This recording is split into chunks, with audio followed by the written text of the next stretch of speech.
Buenas tardes.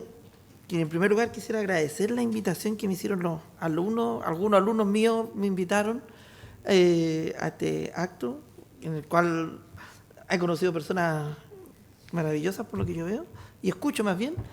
Y quisiera pedirles disculpas porque como la invitación fue hecha por los alumnos, a veces los problemas de organización producen problemas de entendimiento. Yo soy un simple profesor de Derecho Penal, toda la sección filosófica y demás en general me excede, y entonces yo no puedo hablar de las cosas profundas que han escuchado ni las que escucharán, y solamente voy a poder comentarles los aspectos penales que son más bien aburridos y sin sustancia alguna sobre este fenómeno. Pero no me voy a llevar a la parte tan aburrida en la que suelo incurrir en las clases, sino que me voy a enfocar en un aspecto que quizás es desconocido para muchos y que quizás para los que son alumnos de Derecho que estén presentes les puede ser muy interesante, creo yo, muy interesante para mí. Y que tiene que ver con las cosas que han escuchado aquí, que tiene que ver con el grave pecado del, si puedo usar la palabra porque no creo en esas cosas, pero la vergüenza, esa es la palabra adecuada, de la ciencia jurídica y sobre todo de la ciencia penal frente a este fenómeno del Holocausto. Y es una vergüenza que tiene como base las cosas que ustedes han escuchado, una vergüenza por la indiferencia, una vergüenza por el apoyo, una vergüenza por la minimización de los hechos y por incluso su negación. La ciencia penal, los penalistas y sobre todo la mayor parte, desgraciadamente, de la ciencia penal alemana, en realidad absolutamente toda la ciencia penal alemana, salvo el profesor Honig, quien fue exiliado a Estados Unidos, apoyaron decididamente el régimen nacional socialista. El profesor Radbruch, quien no lo apoyó, se podría considerar que era más constitucionalista que penalista, porque era un muy buen penalista. Pero desgraciadamente, para nosotros, la mayor parte de lo que se estudia como derecho penal en las cátedras chilenas proviene de desarrollos que se consideran dogmáticos ocurridos entre el año 1933 y el año 1945 en las facultades de Derecho de Alemania, en una de las que yo estudié, en Göttingen, enseñaba el profesor Hans Belzel, quien escribía el año 36 en su tesis doctoral que el modelo del derecho penal futuro era el modelo del derecho racista alemán, que eso es lo que tenía que servir como guía para las futuras legislaciones. Un profesor que escribió otras cosas, como por ejemplo que el derecho penal tenía como objeto mantener los valores de la sociedad, que suena simpático, pero cuando uno lo pone en el contexto de su libro, el año 39, decía la obediencia al Führer, la obediencia al juramento que se hace al Führer, la obediencia al servicio militar, etc. En eso consistían los valores que la sociedad debía reflejar en el derecho penal.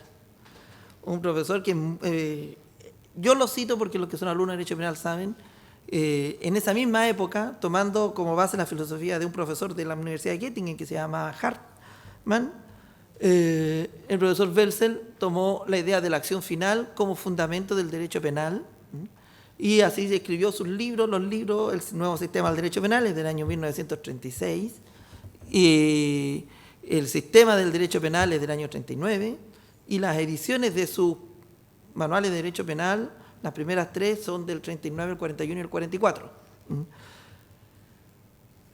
Y él fue el sucesor en la cátedra de Derecho Penal del profesor Honig, quien había salido exiliado a Alemania, hacia Estados Unidos.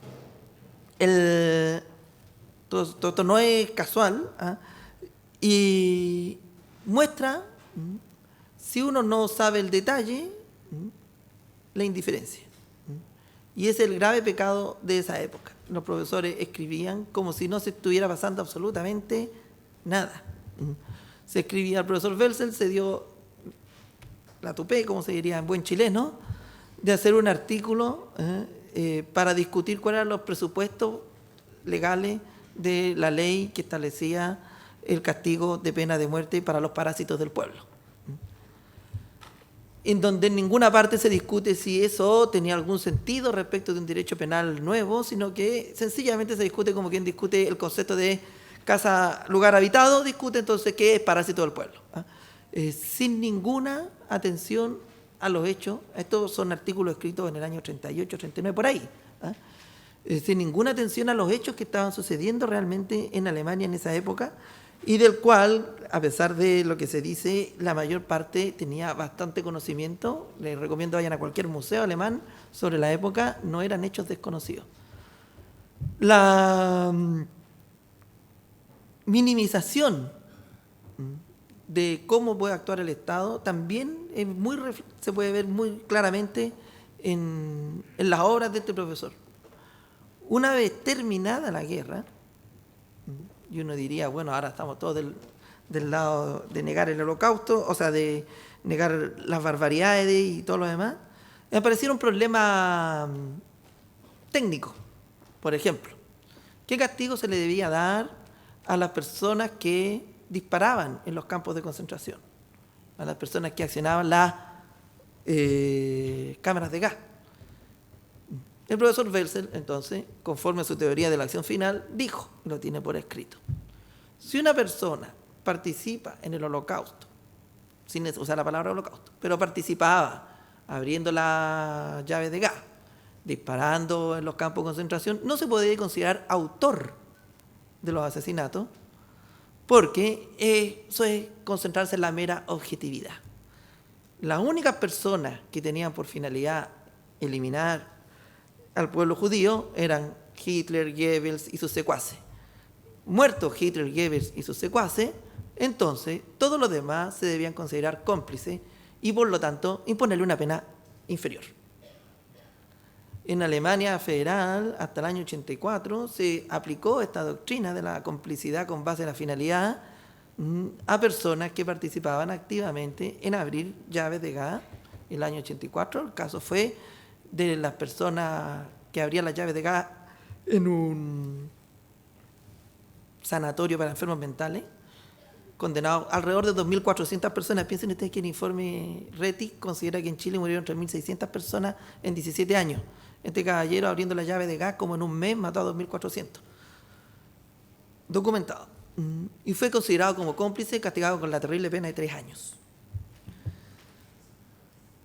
Si eso no se llama minimizar el holocausto, no hay ninguna otra forma. En ninguna parte de las actas judiciales, en ninguna parte de los libros de derecho penal, se dice que esto que se está hablando de la teoría de la complicidad tiene algo que ver con cosas como el genocidio. Se habla todo en abstracto y en un lenguaje bastante esotérico para los que no son especialistas, pero esos son los resultados de hablar en abstracto sobre este hecho. La doctrina penal alemana en derecho internacional hasta el siglo XX, hasta bien entrado el siglo XXI, fue una doctrina negacionista. No negaban los hechos del holocausto, porque eso es delito en Alemania, sino que negaban que esos hechos fueran constitutivos de delito, que es distinto.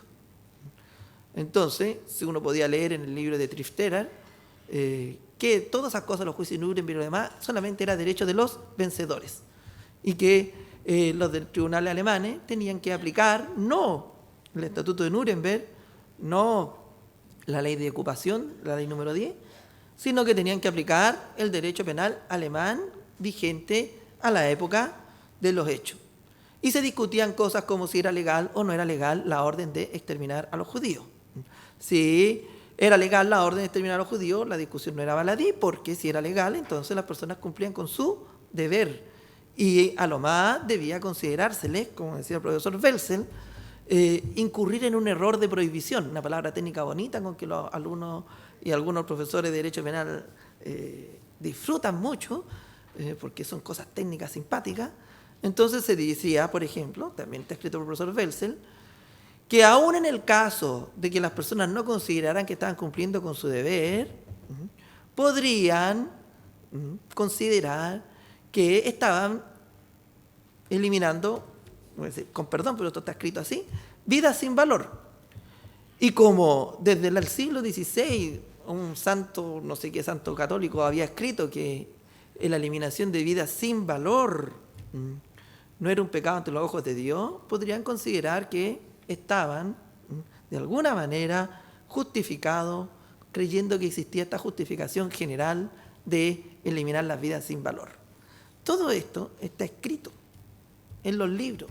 Cualquier persona que va a la biblioteca alemana y se da el trabajo de investigar realmente cómo funcionaba, lo puede ver. Y de hecho, ustedes buscan ahí Matus, Welzel en internet y van a encontrar un artículo mío que se acaba de publicar en una revista alemana. Porque, por suerte, a partir de fines del siglo XX, recién, los profesores alemanes nuevos, que ya no dependen para su ascenso del profesor Welzel, ni del profesor Mesger, ni de ninguno de los profesores que siguió haciendo clases de derecho penal después de la guerra, y se sacaron la esvástica, porque algunos andaban, Welzel, con la esvástica en las clases, se sacaron la esvástica y siguieron haciendo clases como si no pasara nada. Cuando ya no había ningún poder real de estos profesores, recién se empezó a investigar qué había sido de Alemania y de los profesores y del derecho penal. Y realmente, como les digo yo, es un asunto que es vergonzoso, porque aplica todos los pecados que ustedes aquí han escuchado: la negación, la minimización y la indiferencia. Y entonces yo espero que los que son alumnos de Derecho, a los únicos que me puedo dirigir, porque soy solo profesor de Derecho Penal, tomen en cuenta estas cosas cuando estudien. Y ahora, yo escuché un día en esta facultad a un muchacho con su doctorado recién bajo el brazo, feliz de la vida, citando a Carl Schmitt para decir que los hombres éramos igual a las puertas porque funcionábamos con un mecanismo de inteligencia. Las puertas se abren cuando las empujan, los hombres gritan cuando les pegan. Son inteligentes, responden a estímulos, solamente una diferencia de grados, según el colega. Cuando estas cosas se empiezan a citar con indiferencia y sin atención al contexto, se puede entonces empezar a olvidar de qué se trata y hasta dónde puede llegar la inconmensurable maldad humana. Cuando una persona estudia y se afana y piensa, qué bonito, mira, en realidad no estamos sujetos a las leyes, porque es la mera objetividad. ¿Qué es eso? Nosotros tenemos que tener un pensamiento científico fuera de la ley para decir lo que es el delito, lo que son las circunstancias, etcétera. ¿Para qué nos vamos a preocupar de la política? Si la política no tiene importancia. Pero resulta que el derecho penal, así entendido fuera de la política, sin límites constitucionales, sin principios políticos intransables como democracia, por ejemplo, no existe. Es una entelequia. Son cosas como el artículo 372 bis de nuestro Código Penal, que fue establecido el año 79, en plena dictadura militar, porque les pareció a la señora Mónica Madariaga, ministra de Justicia, que era muy, muy, muy, muy, muy grave y tenía que sancionarse con pena de muerte la persona que secuestrara a un menor de edad, lo violara y lo matara y ocultara el cuerpo. Entonces, si uno piensa que eso efectivamente era muy, muy, muy, muy, muy grave y se podía hacer técnicamente, pero como era un menor de edad que no parecía ser comunista, socialista, de la izquierda cristiana o cualquier otro grupo perseguido, ese era muy, muy, muy grave. Mientras tanto, entonces nosotros teníamos nuestros propios campos de concentración, nuestras propias mujeres violadas, nuestros propios víctimas muertas y desaparecidas, pero eso no era muy, muy, muy grave porque no era un problema técnico que resolver. Así que, desde esta perspectiva, y como siempre profesor de Derecho Penal, agradezco mucho que me hayan invitado a compartir con ustedes, y como son muchos más los conferencistas, les agradezco su atención a los demás, y bueno, les deseo lo mejor en su campaña de Educando para no olvidar. Muchas gracias.